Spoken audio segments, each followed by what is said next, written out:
Merry Christmas and Happy Holidays. Welcome to my tiny and intentionally informal, you might notice that by the hat, YouTube channel. My name is Terry Bollinger. I'm a cognitive scientist with a strong background in hard sciences. And one of my jobs that I have most enjoyed is talking to innovative researchers for the purpose of promoting their ideas inside of the U.S. federal government and for getting research funding for universities and small companies that are doing that kind of research. Most of our really good innovation comes from individuals. Large companies play a critical role in expanding and making those technologies available to a larger audience. But the real innovation comes from individuals. People who have an idea, they want to follow it, they're enthusiastic about it, it's different, it's something that other people are not saying, it's almost always the outsider. So one of the things I want to do on my YouTube channel, not the only thing, but one I would like to do now and then, is interviews and discussions with people who are in that kind of position of looking at something from a new way. This interview that follows is a discussion we had between Chris Lonsdale, who is a language learning expert, and cognitive scientist John Ball. It was a delightful conversation. We covered a number of topics, and I think you will enjoy it. And with that, we'll go on to the video. I am delighted to say we have a couple of cognitive experts that we're going to be talking to today about some marvelous work they're doing both on products and on applying cognitive theory to make those products better. There's a lot of things going on in language these days, has a lot of impact on humans, and it's not all LLMs, it's not all chatbots. So we have an opportunity here to explore some of the alternatives and just to talk about the amazing issues that go on with the whole area of AI and language recognition.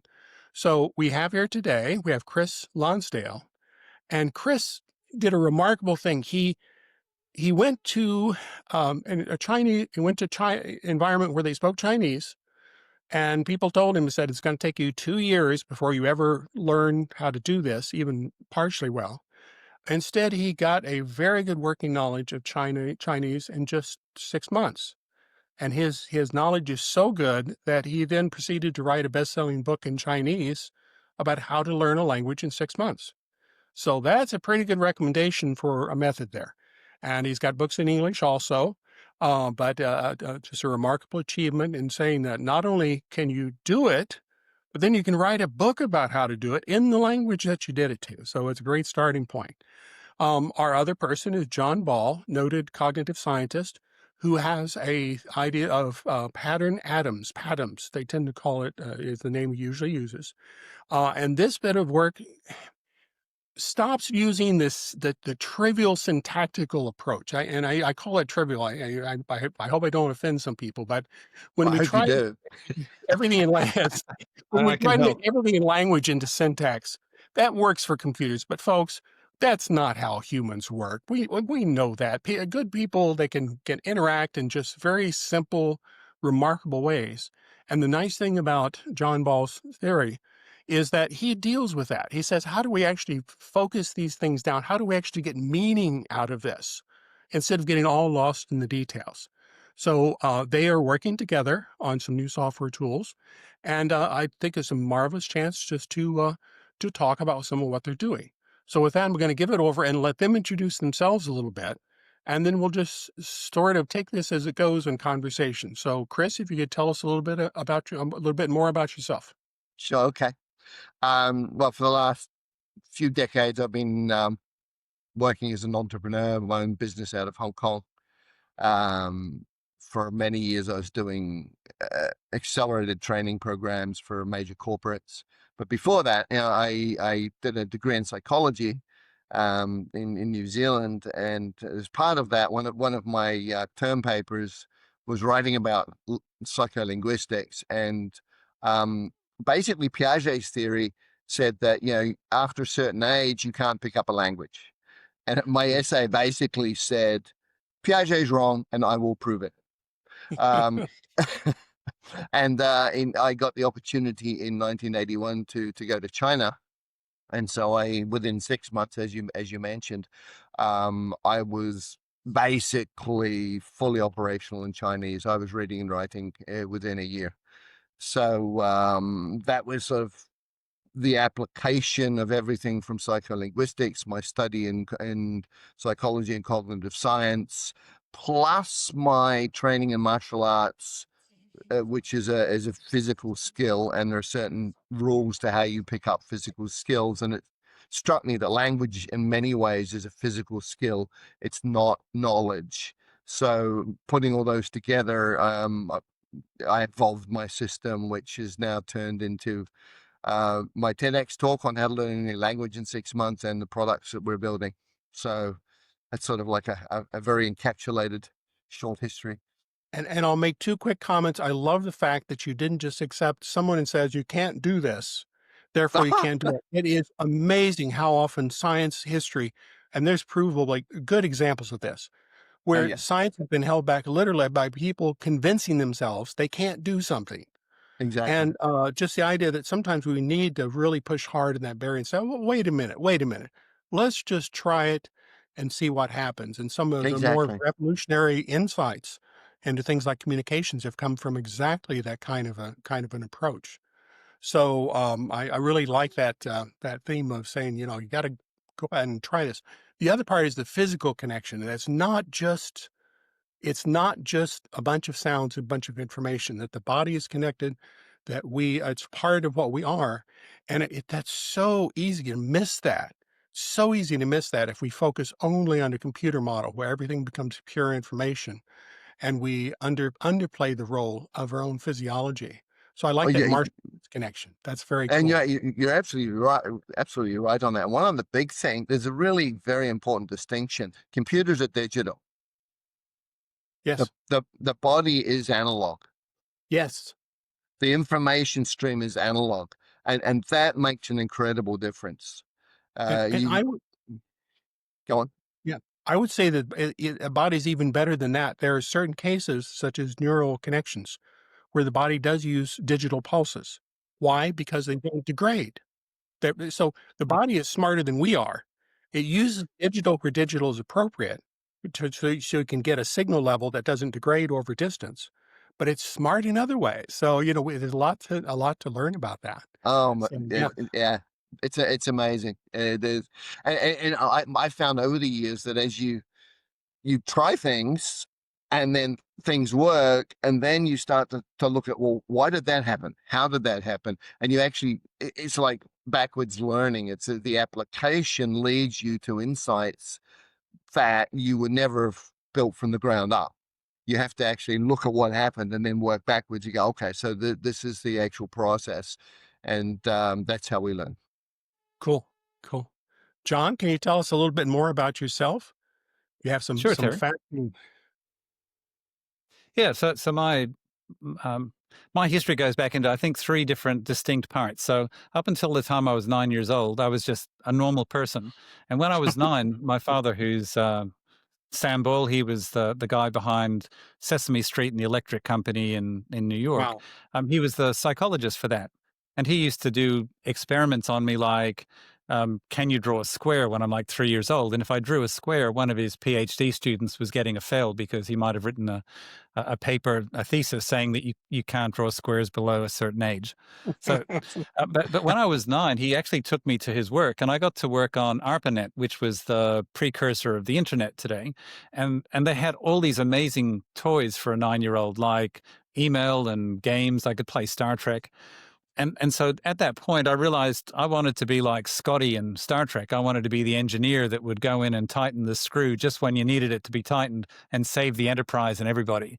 So, but from that point, I was keen to solve the problems of what's now AI. And in 1983, I had a professor at university who said, "We're never going to understand the brain; it's far too complicated." And so that was, red rag to a bull type stuff. The next 20 years, I've dedicated myself to proving her wrong. That was Judy Kay at Sydney University, and she's a professor at Sydney University today as well. And because of that motivation, I actually spent my whole summer in a library for the first time in my life, reading everything I could on computer science and neuroscience and psychology and philosophy to try and understand how to prove this wrong. And by the year 2000, I did a show where I explained my thought experiment that describes how brains work very differently to how computers work. And then the next 20 years, I'd had some advice from the late Marvin Minsky, the MIT AI guru and the guy behind so many artificial intelligence insights way back then. And he'd said to me, look, in AI, you've got to do two things. Come up with a good model. That's terrific, but also make sure that you can prove that it works. Because there's lots of really good models in theory that don't work in practice, and vice versa. So for me, from the year 2000 until the present, I've been working on prototypes to prove that we can solve AI, particularly for language, because that's a pretty cheap thing to do.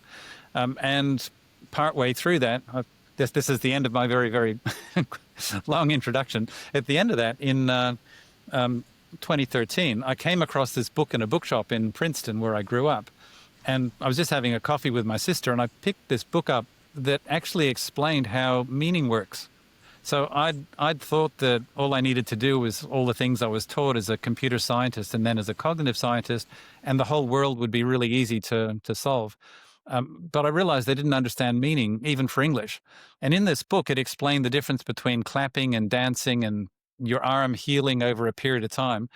It was all about meaning, and that's the role and reference grammar linguistic model. So from 2013, so for the last 12 years, I've been implementing those amazing insights across the world's diverse languages in order to bring language-based AI to the world.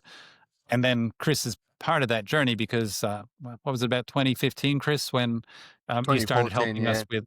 Yeah.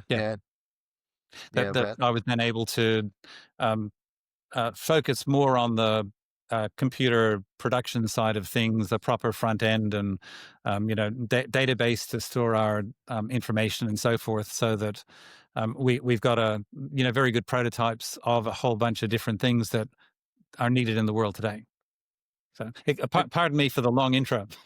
Oh no, that was great. I like the fact that, just like with Chris, you pointed out that somebody challenged you and said, you can't do that. And that became part of your mindset. Say, well, maybe I can do that. Maybe there's something there at the complexity.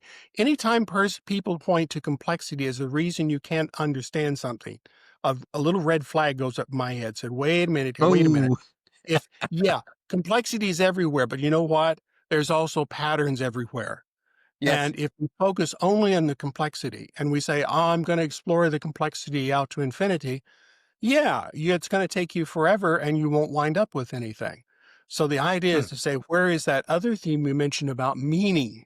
And I like that very much, because so much of the AI that's going on right now has, if anything, kind of moved away from the concept of meaning. Isn't that remarkable?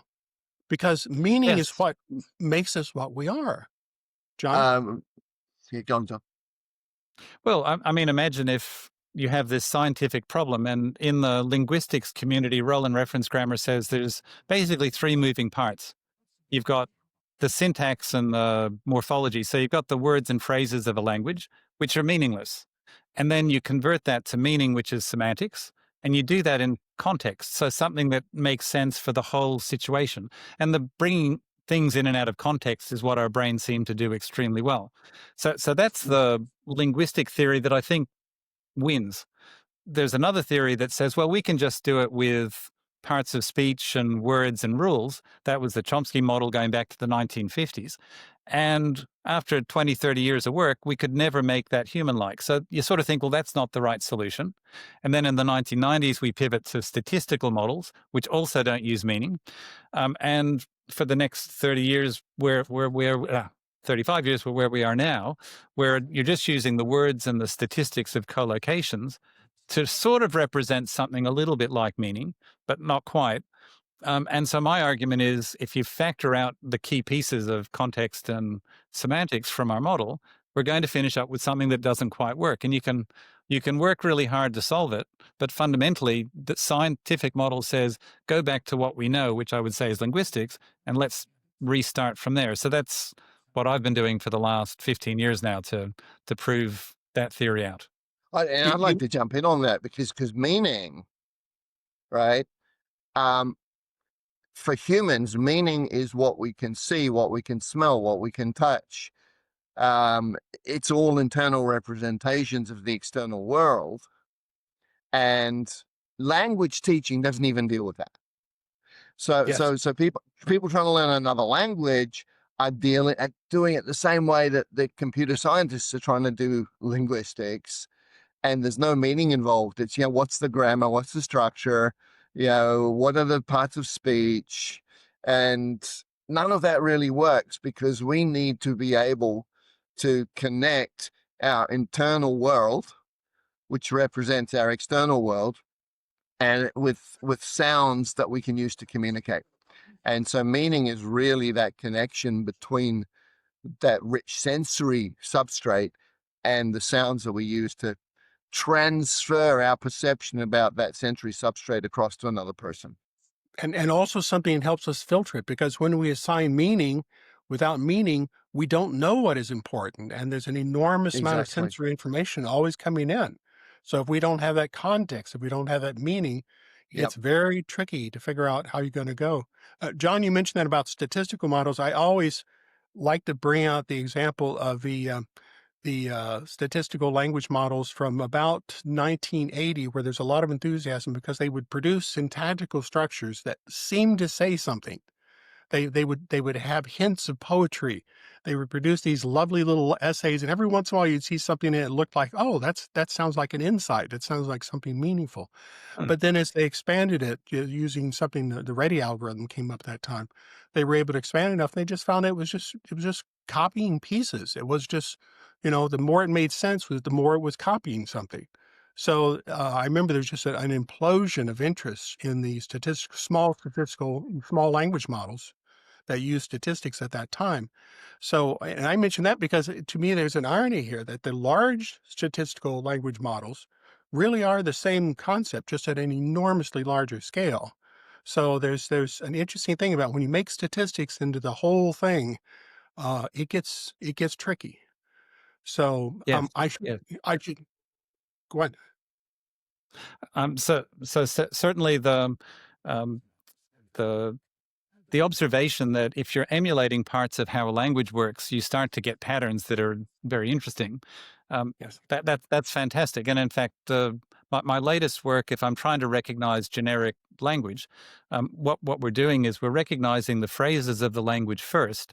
We make sure it has some meaning, and then we keep matching patterns until we've been able to construct sentences. Because in languages, we use a lot of recursion, or we'll start with the man is tall, and then we'll take that and bundle it into the sentence as a noun phrase or a reference phrase.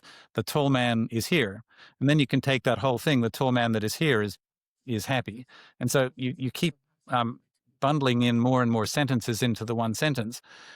And that's an example of the different syntax. But if you don't resolve then what something means, you get Google's example in 2016. So they came out with a great system named Parsi McParsface, which I guess was their public name. The official name was SyntaxNet, but Parsi McParsface was the world's best ever parser. And what it would point out is that if you put 20 words in a sentence, Parsi will go through and create perhaps 20,000 possible syntactic structures. Mhm. And it seems to me that if you're a human trying to code up those 20,000 syntactic structures, you've got a bad model, because very few engineers can keep track of 20,000 different moving parts and then keep track of which ones are valid and then track which is the best one. And that's why I think so much led to the statistical models. And it comes back to my friend Chomsky. He's not a personal friend of mine, but my friend Chomsky revolutionized linguistics in 1957 by saying we can assume that language is all about syntax. And if we can solve the syntactic structures, then we've solved language. And later on, we'll worry about meaning. And whereas that was a good theory, it didn't work. But everybody is still trying to get back to that beautiful core simple concept that's factoring out meaning and context. Yeah, well, Well, humans communicate in single words. yes. Come, right? Never, right? The words hold so much of the meaning on their own, and then you have some rules about a higher level of meaning that involves interaction between these smaller units, right? So you Yes. go there, come here, you know. bring is an interesting word, right? It means from there, carry to here, right? So you start getting into it, and grammar is just is a meta level, which also codes meaning. And as soon as you understand that, then you can start using your multisensory brain to understand it directly without trying to analyze anything. In a much more So Chris, compassionate. sorry, Terry, I talked over you. Go ahead. Yeah, Chris. So if you bring the car to your house, the car moves. Does your house move? No. Because it's in the one sentence. You're bringing the car to your house. Yes. And those are the meaningful elements that language has exquisitely baked in. So we understand that when you bring something somewhere, you come too. And Yeah. they're called inferences, but rather than call it inference, you can just say, well, if you know what the meaning of something is, there's nothing to infer. It's just part of the meaning of the sentence. And so language is so rich that if you understand and you study the meaning of what you're saying, and then you apply it, you don't need to have a whole bunch of reasoning done subsequently, because you've got enough to start with just from the language itself. Yeah, the language John, literally codes it. Yeah, John, that's one of the things I like about your emphasis on meaning, is because it starts, if you start with the meaning as being the guiding principle, it's just a different approach. It's one that focuses much more on how do I eliminate all the noise. And you gave that example earlier about how you could generate, you have so many words and you have syntactical rules, you generate so many different possible sentences and variations. Why not flip that around? The reason we have all those sentences is because the world is complicated. The real trick is to find the sentence that says something with meaning. So the idea is that, yeah, just because we have all these possible letter combinations, only a few of them have meaning. And Yes. I think we get that confused sometimes. Just because you can generate all this stuff is a metric of how much the language is capable of representing. And that's a good thing. That's something, you want a language that represents a lot. But then the idea of what do I do with that ability to represent is a different question. And something that I think with your approach, you focus, you both are focusing more on that. What's the real meaning that's controlling all that? That I'm just using that as a way to express it. So I think that's a fascinating issue. I had a bit of fun on the internet recently. I don't know if you can see that. It's Yes. a silver pen. It's silver colored and it writes with blue. And I asked ChatGPT, hey, if I have a blue pen, what color is the ink? And it was very happy to say, well, the ink is blue. And I said, but if it's a silver pen that writes in blue, what color is it? And very, very quickly, it was just latching onto the fact that it has to have blue colored ink. And to coerce the different answer out of it was very telling, because it was just adamant with its statements from, the statistics that it uses to build its model up. It was just adamant that a blue pen writes in blue as a default position, and then it plays around with the alternatives.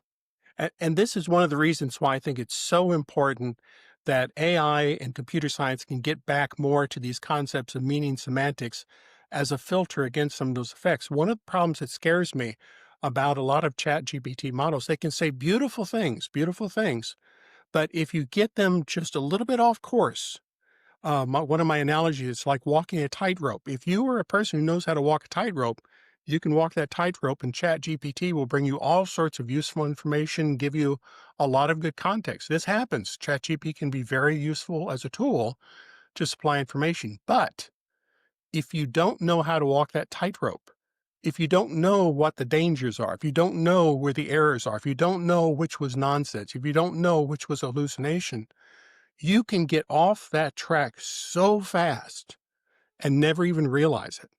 You can just go, and so this is the danger, the fact that you have good results, but they're tightrope types of good results. They're ones that can be very risky. If you go with a meaning approach, that's not what happens. You have a different, it's a whole different concept you guys are talking about, both on how we learn language and how that gets, how we understand to use these structures that you can produce, but without meaning, what's the point? They're just possibilities. Yeah.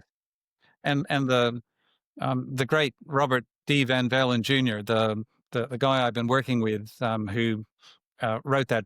He was the guy behind that book I found in the coffee shop with my sister Oh, back okay. in Yes. 2013. That put me on to this. What he said is that um, in very short terms, predicates determine arguments. And you think, well, that's fantastic. Thanks for telling me that. But when he decoded what it meant, we've lived in this syntactic world where we've got nouns, verbs, adjectives, adverbs, and most of those are predicates. Nouns are usually things, but they can also be actions. And then the other parts of speech we use for different purposes. But what Van pointed out is if you go from that syntactic model, because they're just describing what you put in a sentence, to a meaning-based model or a semantic model, now you've only got two moving parts, predicates and reference. And Van says very calmly, predicates determine reference. And you go, wow, that's really deep, but what does it mean? And what it means is that the actions in this world, so the colors, actually determine the things that they're operating on. So when you're trying to decode a sentence and you say, let's see, the man that jumped over the bridge, the jumped over the bridge bit for the man, it can men jump? What's the meaning of that? And you're basically using this selectional restriction concept where the predicates allow certain arguments to take place, and then they can resolve them. So if you build a big sentence just by using these restrictions, because if I say the coffee cup jumped, you go, well, coffee cups don't jump, so you must mean something else by coffee cup. And so you can very quickly reduce, based on your experience with the world, what some sentence means. And so what Van pointed out to me was that this concept of selectional restrictions we can use in language recognition. And if you simply take what something means and combine it with its predicates and arguments, you can work out, well, I can ignore that because that never happens. Maybe you get to the end of the sentence and nothing makes sense. Then you have to work a bit harder because you're learning new vocabulary or learning new language. But once you've learned the language, unless it's a book written by J.K. Rowling, and then maybe the cup does jump. That's an interesting. Why do you say that? Oh, it's simply because the selectional restriction we talk about what is reality, what is our experience, what is possible, what is not. But you get into fantasy worlds and you can actually expand those possibilities, in which case the cup could be jumping. And but you have that new contextual universe to understand that in.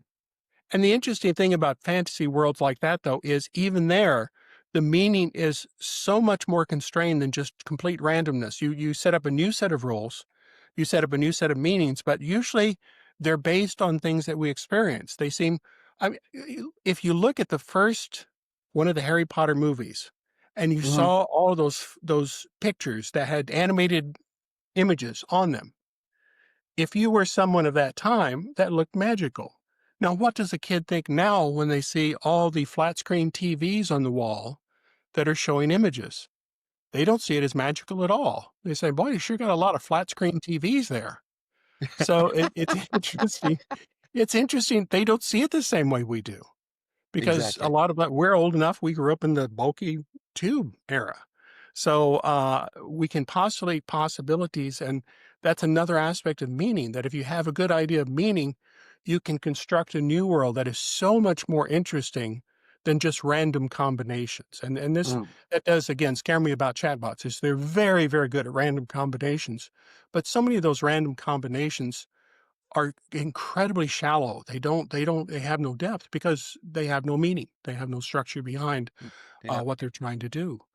I'm just amazed how much innovation is out there. And that's why I love talking to guys like you, because this is where the world changes. Yeah. It's giant behemoths. It's not the funding out to gazoo. That's well, I'm sorry. There are cases where that is true, because some problems require an enormous amount of resources. But for the most part, the real innovations come from small teams interacting with each other. And that same dynamic you mentioned about how people can understand each other with just a few words, it applies to small teams and how they interact. And Well, husband and wife teams, if I've met deaf couples, I know some sign language, and they can get so good at reading each other that people will not play cards with them.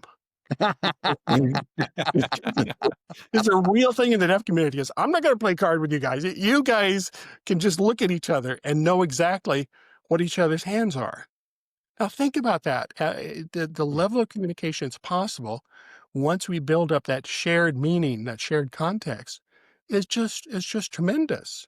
And Absolutely. if we don't focus on that problem, if we don't focus on representing the meaning and how these interactions work, Yep. and John, one of the things I love about your work is you have this bidirectional interaction that it's not just one direction. You don't just dictate it. You don't just assume it's all bottom up either. You go back and forth. You do. Can Hmm. in fact you talk a little bit about that? Yeah, sure. I mean, one of the challenges of recognition of the real world, which is one of our weaknesses in in science today, where we're good at working at the very low level data, but we're not good at then converting that low level data into objects. And when I'm thinking about someone, I can sort of picture that particular person. I can imagine what they say, but a person is many levels above what our senses are actually recognizing. So somehow we've connected all of that together, um, and and the concept of pattern theory, which is the brain theory I thought I'd finished by the year 2000 with my work on how brains work. The pattern theory was on using this idea that different parts of our brain, if you get damaged, don't completely wreck the system. In a computer, if you lose your allo, your logic unit, it doesn't work anymore. If you lose a piece of memory, it probably doesn't work anymore because if you go to that memory and it's invalid, the computer falls over. And yet we can have big chunks of our brain removed due to various types of damage, and you can see what the deficits are, but we're still the same person, even with terrible brain damage. So what pattern theory was looking to do was um, explain what we see. And one of the things that we can see is through brain damage. So, for example, if you lose your vision, you still speak. If you lose parts of your temporal lobe, the undersides, you can't recognize, say, faces. You need both sides to be affected of your brain to lose recognition of your face because we've got two big brain lobes. But if you lose both of those, you can't recognize faces. And people with that deficit will speak to somebody who could be their spouse. And when the person speaks, a different part of their brain goes, "Oh, you're my spouse. I know who you are." And so they're constantly using different techniques to make up for the fact that they've got this deficit. And so as you analyze all of the crazy deficits that we get, you can then put together a brain model that says it's nothing like a computer. It's where each of these parts of our brain are recognizing patterns very accurately. So for vision and hearing and olfactory and so forth. But it's still getting combined together. So we've got this very good baseline stuff. But what makes humans the amazing things that we are is we can wrap up all of those different senses into one unit, and then we can track what that one unit does, that one person. So Terry, I know a bit about you now, and if I learn more, I can associate that with you in 5 or 10 years' time. So I've got this incredible power just by recognizing a single object and then learning more about that single object. I like your point about how you can have all sorts of damage. I hadn't thought of it that way, but I think that's a really interesting insight, that the fact that we can have these damages to so many different sensory processing things, but we don't lose what you're talking about. Again, going back to this concept of meaning, you can still have a meaning, a pattern that pulls it all together, and then you just use a different set of clues. You kind of combine those in different ways. Hmm. It also made me think of the difference between a wire and a rope. And stay with me on this, but a rope of many threads, redundancy. The idea that a rope is a good thing to use in a whole lot of circumstances because if some of it breaks, the whole thing doesn't break. You have many different paths to the same thing that are going through that. Our computers tend to be more like a wire. It's either there or it isn't. And if it breaks, snap, the whole thing is gone. And you see the differences on like emotional reactions. Humans have these combinations where it's very hard for us to do certain things because we have these emotions that crowd in and tell us that, no, this is not a good thing to do. A computer doesn't necessarily have that. A computer can just say, okay, switch, go to a completely different mode. So there's a fascinating complexity and redundancy. And those examples remind me of that, about how there's the brain can do many marvelous things even when it's damaged. And Mm. I think that's intriguing. Yeah, one of the talking points I use a bit is just around how much animals have already got capability for it. So, human beings are really good at language, at tool making. We seem to have very good memories for things that aren't happening at the moment, but we can somehow recall them in our heads and then apply it. But I've got my dog I like playing games with, and I'll sort of bounce a ball, and this dog can track that movement of the ball and catch it in her mouth and do a big victory lap and bring it back to me. And Mm, that's well in excess yes, of our best robots today.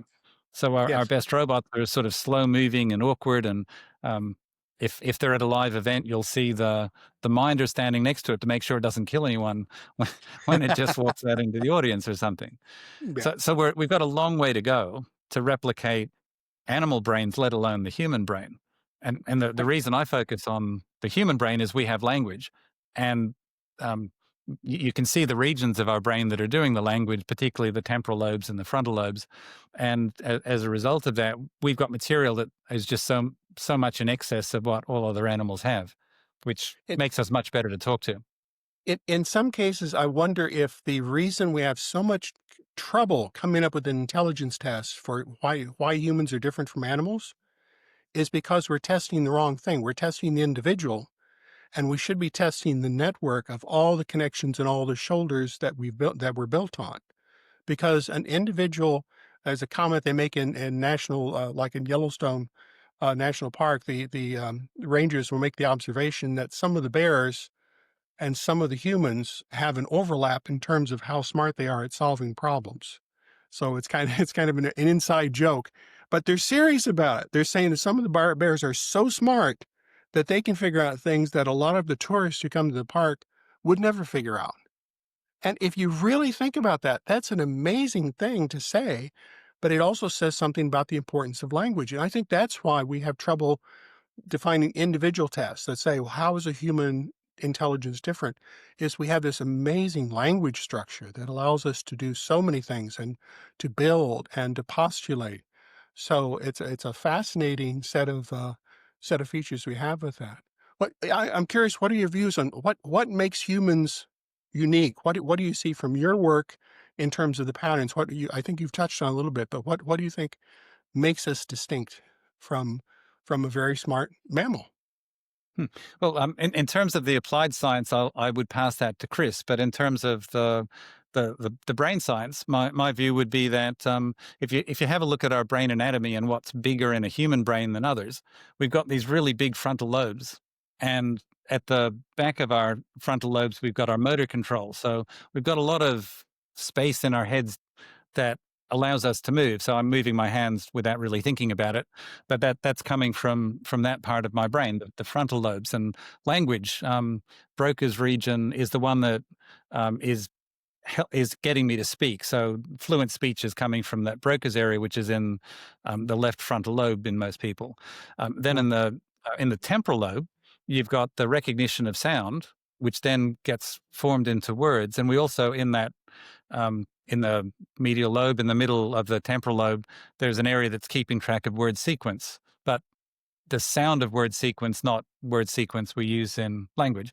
And then just behind it, you've got the famous Wernicke's area. And yes. people with Wernicke's damage Right. can speak really well, fluent sentences, but meaningless. They're just not covering what the real world is. And so what pattern theory does when it's trying to explain all of those things is it says, well, if your comprehension comes from Wernicke's area and then it projects forward to Broca's area to then generate all of the things you've got to do with your mouth and breathing and whatever to produce sound, that it just explains it in terms of this is the patterns for Wernicke's area, the patterns for comprehension. And not surprisingly, all of our senses feed into that region. And then in terms of the speech area, it's connecting to the that motor strip that does our movements so that we can breathe and create the words. And so that's sort of the building blocks of how I would decompose the brain in order to explain what it does for complex things like language. I can remember in the 1970s reading an article in Scientific American about Wernicke's area and Broca's area and the aphasias associated with those two. So I remember I was fascinated at the time. The Broca's aphasia, people understood what was going on. In fact, my mother had a Broca's aphasia. She was perfectly aware of what was going on. And I had a conversation that took over an hour with her to understand that the governor had visited our hometown, the president had visited our state, because she couldn't get the words right. But then I realized she knew exactly what was going on, even though it sounded a little bit outrageous because it was an unusual combination. So she was completely in sync with the meaning, but because of the aphasia, she couldn't quite say it.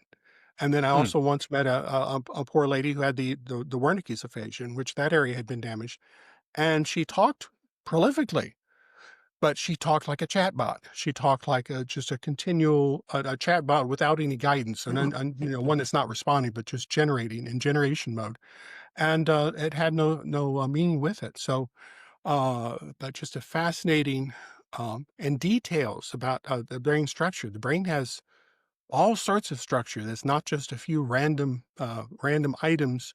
Or as one example I give, you can't not just a pile of functionality. You throw it all together and it all just emerges. There's structure there. There's components and ways that they work. Yeah, I think there's animals and humans are much closer than people would like to think. Um, dogs will understand the language. You'll say something to a dog that has been with you for a while. I'm pretty sure it knows exactly what you mean. Yes. And it's going to respond accordingly. Well, it can't speak, so it's a little bit like an aphasia with a human potentially. Right, so it doesn't have that speech capability. But if you actually look at all of the stuff now that's available, videos that are out there, you'll have wild squirrels coming and taking a human to their nest to meet their babies, and Yes. all sorts of stuff like that. So this belief that we're somehow completely different and divorced from the rest of life on the planet is a bit of a problem. Animals have senses that we don't have. Bumblebees, it seems, they don't fly. They vibe.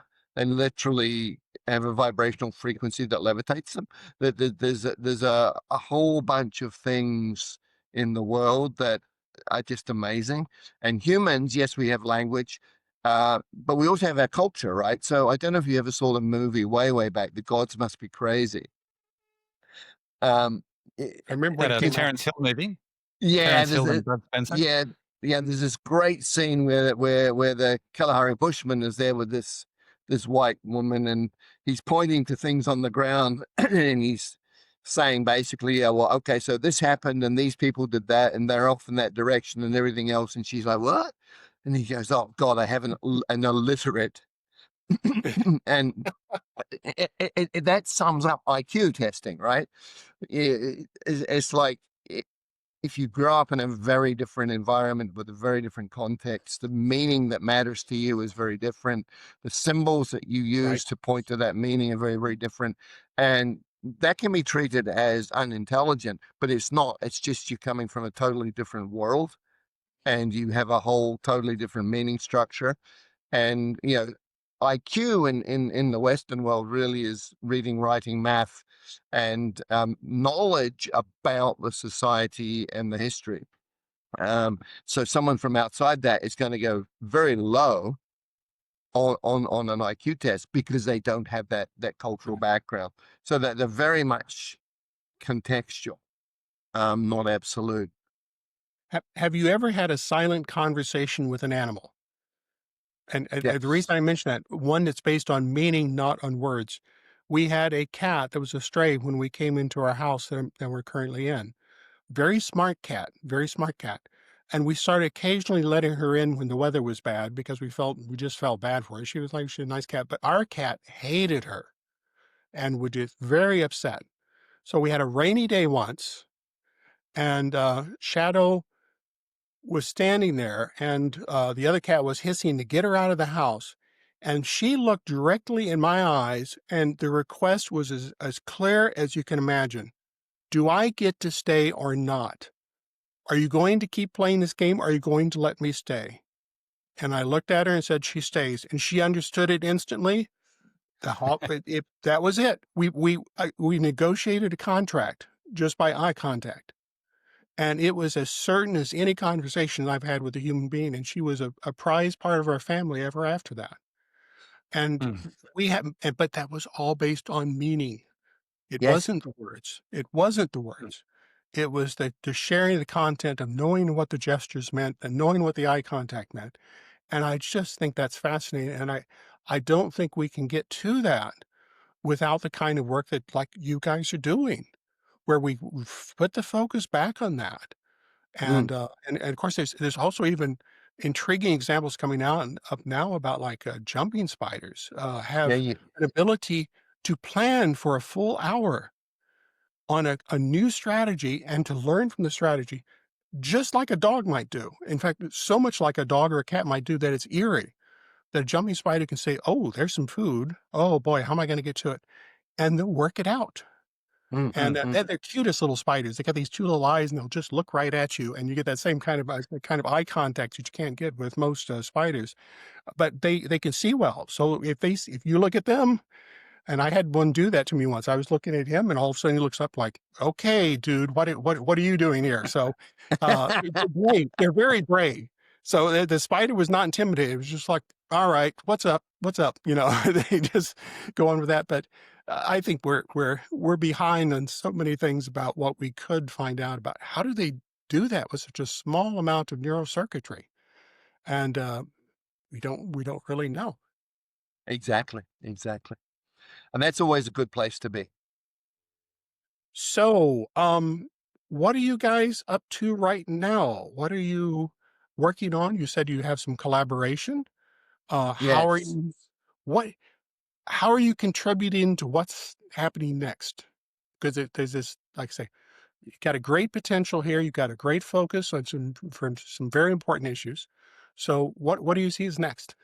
What's interesting is that when John and I started talking, it was very clear that we were talking the same language about the same stuff. So all the work that John was doing with cognitive AI, with pattern theory, the way he was understanding how language worked and putting it into code so that a machine can understand, um, was exactly what I'm doing with language for humans. Um, so yeah, I learned Mandarin Cantonese and applied certain principles, and those principles are all around meaning. They're all around using our physiological capacities. When we're hearing words, if it's a new language, we literally don't hear them. We filter out the sounds. You have to hear lots and lots and lots and lots of Yeah. content without having to know what it means, and then your brain opens up, and then you can recognize the patterns. So we found that we were speaking the same language, and um, I've got a product which helps Chinese people learn English, very effective.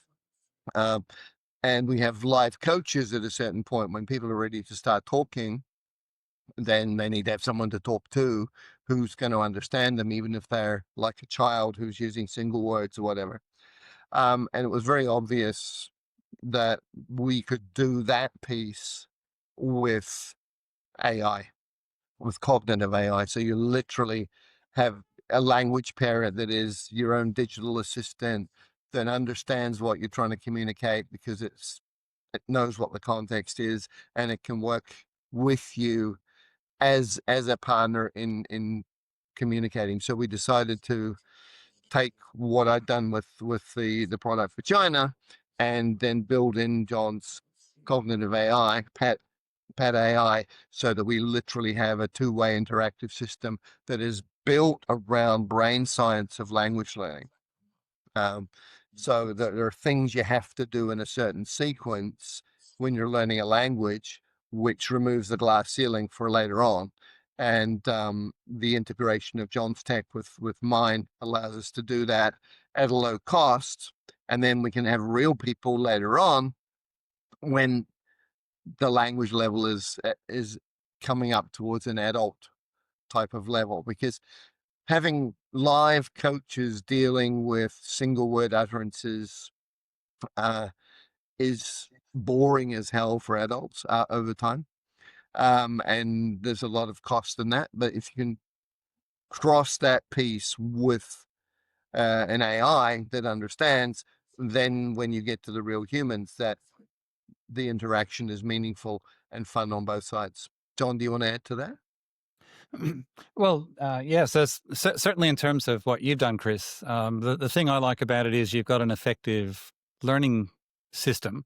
But in my case, I'm much more of a pure science guy. How does this work? And what could we do? And then when I see your course, I say, well, why does that work? And what I see in Chris's course is it starts by the person just listening to somebody speaking in the new language for 20 minutes. It sounds a little bit boring, but I can't pick up anything when I'm traveling in some place where I don't know, I've never heard the language before. But you hear it for a while and then your brain starts to pick it up. And so in my brain theory, what's happening is your auditory, the auditory part of your brain is starting to hear those sounds repetitively, and then it can actually find patterns in those sounds. And that's like step one in learning a language. You have to recognize what you're hearing.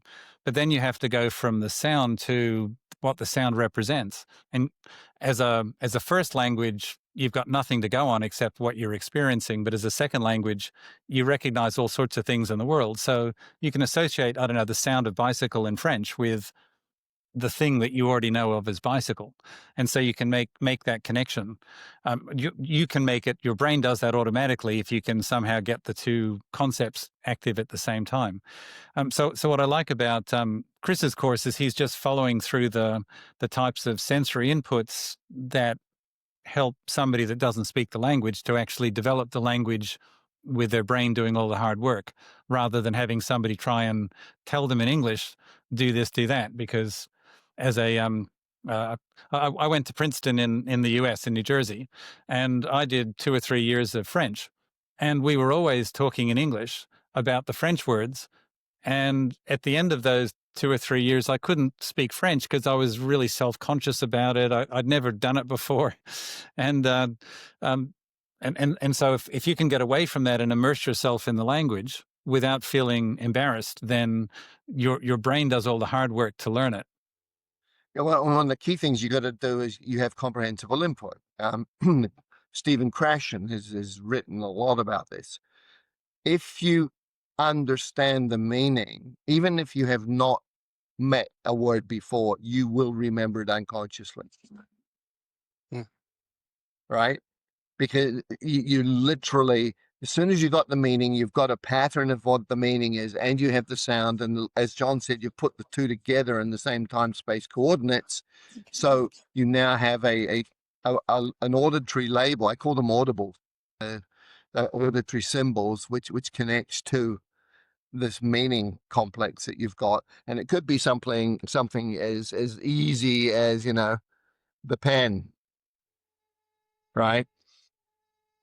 Or the stone, right? And if I say beer, beer, you know exactly what it is. If I say schruto, you know exactly what it is. I think that repetitive aspect shows up statistically, that learning curves.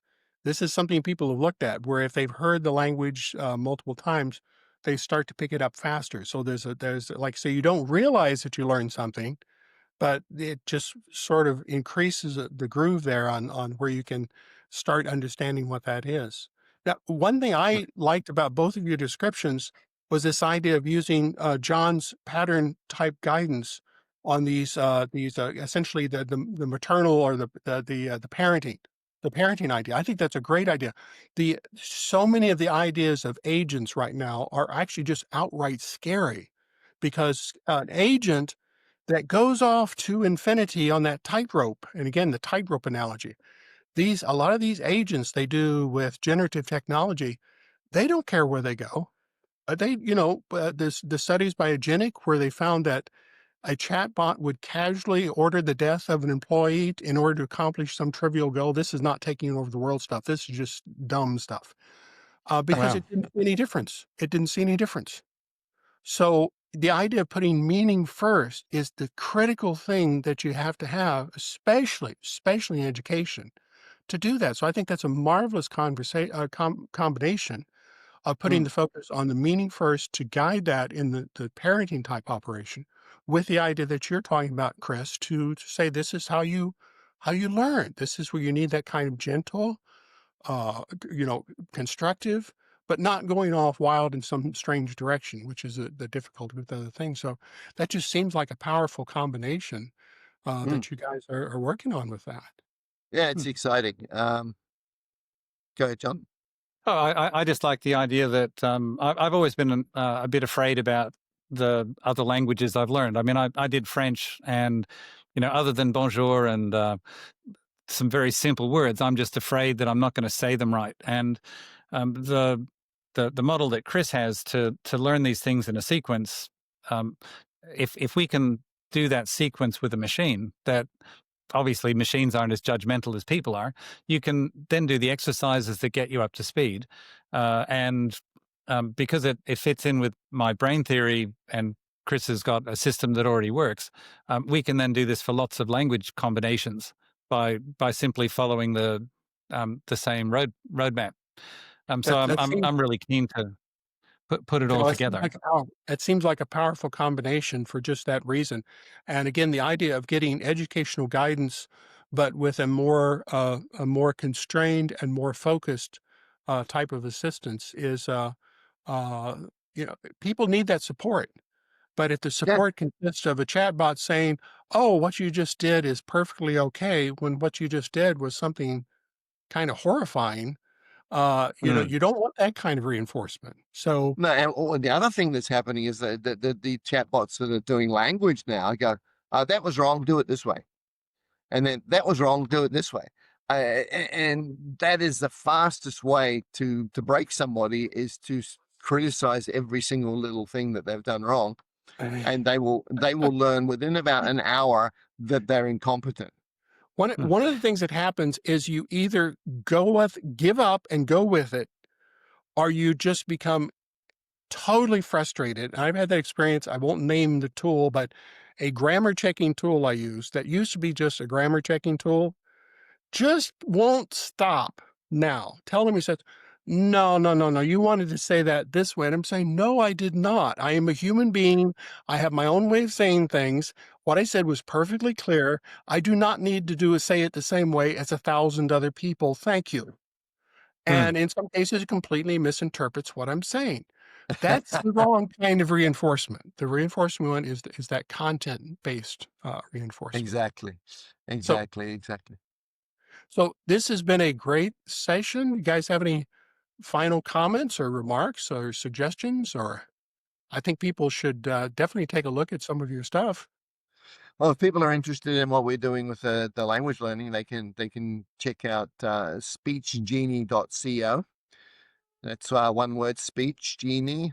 The genie that comes out of the bottle.co. Okay. Because it is a little bit magical. What you find, you brain soak for a while, and you go from mush to clarity in the sound, even if you don't know what it means, and then you go, oh, cool, that pattern, I've heard that before, and your brain is actually learning so much at a unconscious level that it's difficult to comprehend. So, yeah, if people want to find out about us, go to speechgenie.co. We're going to be starting with English as a second language, and Mandarin Chinese for people all around the world. And we are going to be doing a Kickstarter crowdfund in order to support the integration of these two systems, so we get Speech Genie into market as soon as possible, and we go from there. The goal is to have as many languages as possible. And John, for Yeah. people who want to follow up on your pattern theory and Pattern theory. Well, you could look at our website pat.ai. That's the main one that we use to communicate. But of course, speechgenie.co and languageparent.com. We've got lots of websites. The languageparent.com is the parent company for the language learning capability, and that's the one that Chris and I started. Probably about 12 months ago now, in order to get this first language combination working, so people can learn English and Mandarin by using effectively Chris's model, but then integrating my pattern theory or my my technology into it, so that we can have far more interaction than you can get if than if somebody's just writing a program for it. okay.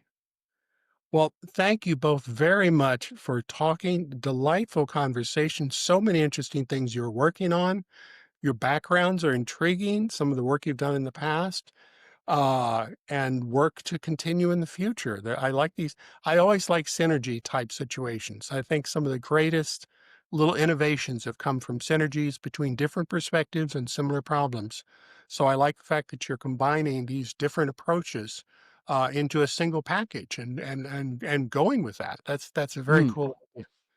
So thank you again, Great. and Thank you it's been too. great Thank you, talking- Terry. great Thank you, talking Terry. to It's you. been good chatting today. Thank you.